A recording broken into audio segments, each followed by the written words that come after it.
Things change, now no say set times hard. Why you never send a penny come my yard? You rich you spend the whole night abroad. Squander your money, now you living like dog. Boy get the port come down in a one pants. Broken on no money but me no response. No abiding city, no pressure. Welcome to SouFLoTV again everybody, it's your host with the most, yeah? And this story we're going to be taking today from the UK. It was actually printed in BBC.com. But when the story first broke, I actually had family members of this young man contacted me. The song that I started out this video with was actually Buju Banton one of his famous songs, D3p0rted, right? And I'll tell you the truth, that song actually straightened me up from a long time ago, because listening to that song, it gave me insights to say, yo, don't ever forget Jamaica. No matter where in the world you go, and no matter how good you do overseas, make sure that you can do the same in Jamaica as well. So, if me have it over here in a foreign, me must have it in Jamaica as well, or the equivalent thereof. That means, anytime anybody grab me and fling me out of them foreign place, make good when me reach me yard. Not only that, but take care of the people back home as well, as much as you can. Some give a little and some can give a lot, right? But don't be one of those who don't give nothing at all, but you're there on social media brandish every day how much you have. Not that people are entitled to your hard-earned stuff, but our thing set away. If you don't understand what our thing set away mean, then maybe this is not for you. But anyway, the brother, your name is Chevon Brown. And I remember, I believe it was his mom, I'm not sure, had contacted me. And I didn't do the story then, but I am actually covering it now on my own because I'm trying to bring a point across. I hope wherever he's at, he's doing well. And I also hope that, because recently they found out that 85 of the Windrush people that were deported illegally, and they started bringing these people back into the UK. But you know, them done mash up the people life already. A lot of them lost them housing, them lost them house, them lost them job, they lost their all that everything. So they're gonna have to go back and rebuild. I am hoping for some kind of something like that for Guan, for Chevon Brown. So his story goes like this. Chevon Brown was 21 when he decided to take a car for a spin. This is his car, you know. He decided to take his car for a spin despite the fact that he has a learner driver permit with no insurance. When he saw flashing blue lights in his rearview mirror, he says he panicked. And instead of slowing down, him speed up the car, vroom, and take off, reaching speeds of up to 115 miles per hour. The police chased him through the streets of Oxford for around 5 minutes. Chevon drove through red lights, drove on the wrong side of the road, and across front gardens of people's house before he was arrested. He was sentenced to 14 months in prison for dangerous driving and for driving with no insurance. When I read that part, I said, damn, they're serious in the UK. Seriously. I mean, they do the same thing in the States too, but I don't think it's that serious in Jamaica. 14 months in prison for driving, running away from the police, driving without a driver's license, and reckless and dangerous driving. Actually, in the United States of America, you could go to jail as if you murdered somebody. They will give you 10, 15 years for that kind of driving, especially the running over people's lawn, 115 mile per hour, wrong side of the road, that kind of stuff. You're endangering the lives of civilians, right?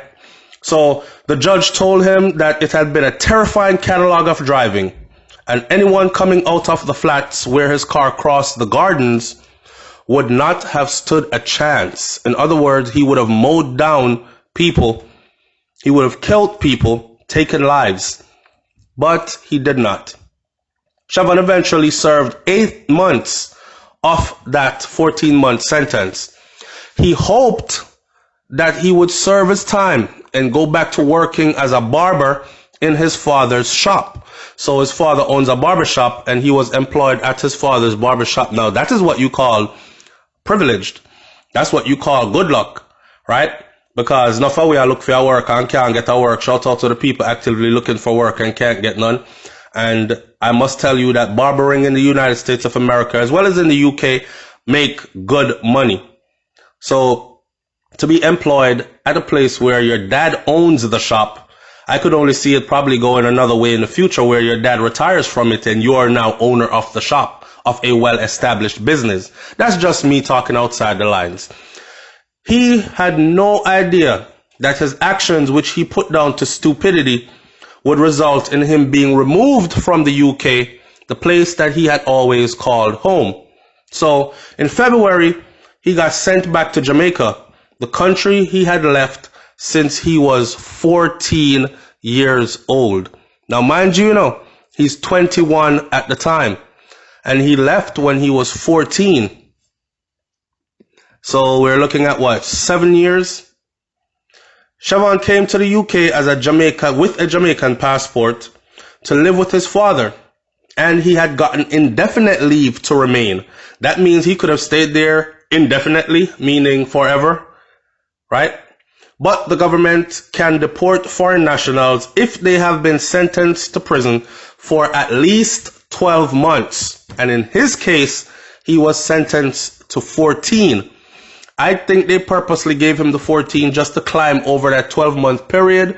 And so they made him deportable. You understand what I'm saying? Because if you look at it, they didn't even allow him to serve much. He served 8 months and then he was deported. He was deported because he fell into the category that says that they are allowed to deport anyone who is sentenced to at least 12 months. But he only served 8. Although he was sentenced to 14. Nearly 45,800 foreign offenders have been deported from the UK since 2010. 45,800. Since returning to Jamaica though, Siobhan says that he doesn't feel safe here. In his words, he said, "I'm nervous walking down the street, mate. Anything can happen. Every day people die here. I don't know what part of Jamaica he's living in, but I am hoping he's not living in one of those volatile communities, because honestly, I know places in Jamaica that nothing happens there. Seriously, the most will happen there is 2 stray dogs might run you down or a mosquito might bite you up, but you're not hearing no gunshots in these places. And some of us are fortunate to come from places like these, right? And these places still remain the same. So I'm hoping that he's living in one of these places, but it seems like it's not, because he talks about how he doesn't feel safe living here and how people are dying every day there. And according to the United Nations data, Jamaica had a murder rate of 47 per 100,000 inhabitants in 2016. In the UK, the rate was 1 per 100,000. Compare that again. In Jamaica, it's 47 per 100,000. In the UK, it's 1 per 100,000. The Guardian recently reported 5 men were killed in Jamaica after being deported from the UK during the past 15 months. British MP David Lammy responded by asking the government to press pause on all deportations to Jamaica. Now, mind you, after that report came out where 5 deportees from the UK were murdered in Jamaica shortly after deporting or after being deported from the UK. After that report came out and MP David Lammy asked to press pause on the deportation to Jamaica, that is when we saw a pause. So since then, I believe one more with the whole Windrush situation came into Jamaica, and then it was a pause, right? So it had the deportation from the UK has slowed down at this point. It is paused. Siobhan, now 23 years old, says that he often hears gunshots in Jamaica, and occasionally he sees people walking the streets brandishing knives. Now, I must tell you that brandishing knife or a machete in Jamaica is nothing new. People carry these for work, so you can be a vendor that sell oranges and you peel the orange for your customers, or you scale fish, or you know what I say, or swim arounds as them want to call it, or you're a farmer and you carry a machete with you where you go. No one says anything to you about it. In the United States of America, I know for sure, whether you're a farmer or not, you cannot just walk down the street with a 28-inch blade machete hanging or something like that. But in Jamaica, it is normal. Siobhan says he hears gunshot though, and he sees people brandishing knives out in the streets. You know, man, and them ratchet, them 3-star and them kind of thing there. So Siobhan, who is now 23 years old at this point, and he was deported at 21, he is now 23. And he says that he often hears gunshots and occasionally sees people brandishing their knives. He says that he's scared and he no longer makes plans for his life. So when a young person talks like that I no longer make plans for my life, I'm no longer making plans for the future, that sounds like a person that is giving up, could even be borderline suicidal. You know what I'm saying? And it's not a good look to hear someone that young speak like that. He no longer makes plans for his life, and he often thinks about why this had happened. At the same time, he is blaming himself every single day for his mistakes. Oh man, that's a tough one, because Siobhan, really and truly talking to you directly now, brother, you are to be blamed for your mistake. You know what I'm saying? And it is your mistake. But there comes a point when we have to stop blaming. We have to pass blame and go into acceptance of what has happened. And then after dealing with the acceptance, we deal with the grief that come with the loss. And then we deal with the missed opportunities and all that woulda, coulda, shoulda stuff. And then we have to somehow get back on the ball and keep it rolling again, because life is a party, we're still a keep. You understand what I'm saying? All right. He said, I miss working. I miss my family. And I class England as my home. All my plans, everything I want to do with my life is over there. He also says, comments from Security Secretary Sajid Javid were unhelpful. Let me stop for a second and say this. You left Jamaica when you were 14. That means you know that Jamaica is your home, okay? You know that you're born and grow in a Jamaican culture. Steep. 14. You were only in the UK for 7 years. You were in Jamaica for twice as long before you even got to the UK, right? And now that you're back, you've been there 3 years into your deportation, which is already almost half the time that you had spent in the UK. So I understand that you miss working, and I understand that a haircut in UK costs way more than it does in Jamaica, and the barbering is more fruitful in the UK than it is in Jamaica, because you make a whole lot more money, right? Even in comparison with the dollar value, $177 to £1 British pound and all that. Maybe your family can help you to open a barbershop beauty salon in Jamaica where you can rent out the chair them and teach some youth, you know, take them under your wing as apprentice and teach them how to barber so they learn a skilled trade as well and them kind of thing there. But you're going to have to get back on the ball, brother. Life goes on.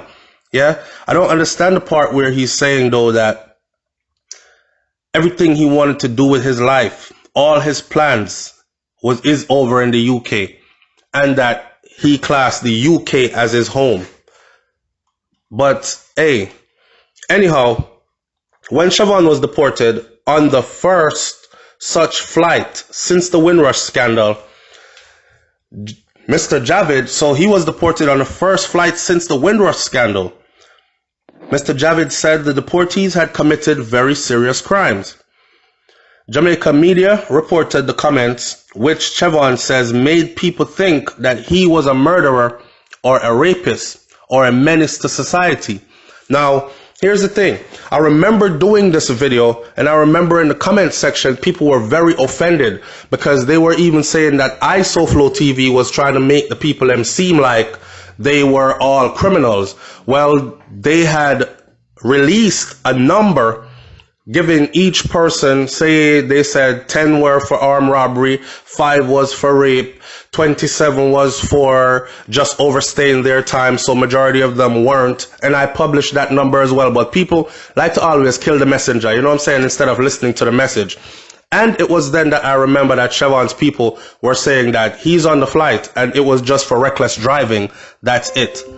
At the time when they said it was just for traffic offenses, we thought, how could someone be deported for traffic offenses? Well, in the US, they're starting to deport people for traffic offenses. If you have too many of them and you have a bunch of tickets piled up in ticket court and all that, it has now become a deportable offense in the US. So I thought that was along the lines of what the UK was doing as well.